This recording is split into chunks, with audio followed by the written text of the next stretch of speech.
प्रजातियों का विकास और अनुकूलन विकिरण, ये दो अवधारणाएं हैं जो जीव विज्ञान में बहुत महत्वपूर्ण हैं।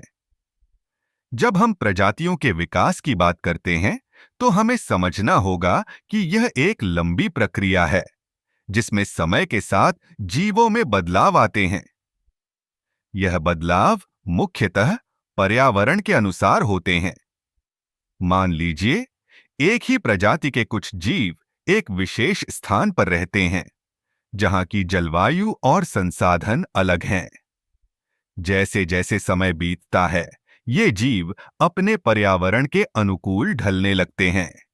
यही प्रक्रिया है जिसे हम अनुकूलन कहते हैं। अब अनुकूलन विकिरण की बात करें। यह तब होता है जब एक प्रजाति विभिन्न पर्यावरणीय परिस्थितियों में फैलती है और अलग-अलग रूपों में विकसित होती है। उदाहरण के लिए, डार्विन के फिंच।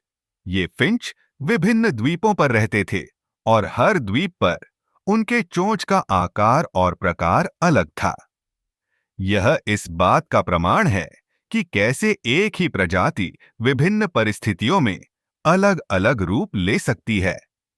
प्रजातियों का विकास और अनुकूलन विकिरण दोनों ही जैव विविधता के लिए बहुत महत्वपूर्ण हैं। जब जीव अपने पर्यावरण के अनुसार बदलते हैं, तो वे नए संसाधनों का उपयोग करने में सक्षम होते हैं। इससे न केवल उनकी जीवित रहने की संभावना बढ़ती है, बल्कि यह भी सुनिश्चित करता है कि वे पर्यावरण में संतुलन बनाए रखें। इस प्रक्रिया में प्राकृतिक चयन एक महत्वपूर्ण भूमिका निभाता है।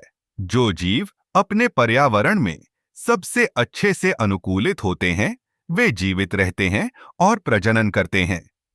इस प्रकार उनकी विशेषताएं अगली पीढ़ी में जाती हैं। इस तरह हम देखते हैं कि कैसे एक साधारण प्रजाति समय के साथ विकसित होकर कई अलग-अलग प्रजातियों में बदल सकती है।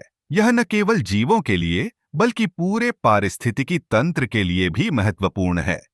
इस प्रक्रिया के माध्यम से हम समझ सकते हैं कि जैव विविधता क्यों आवश्यक है।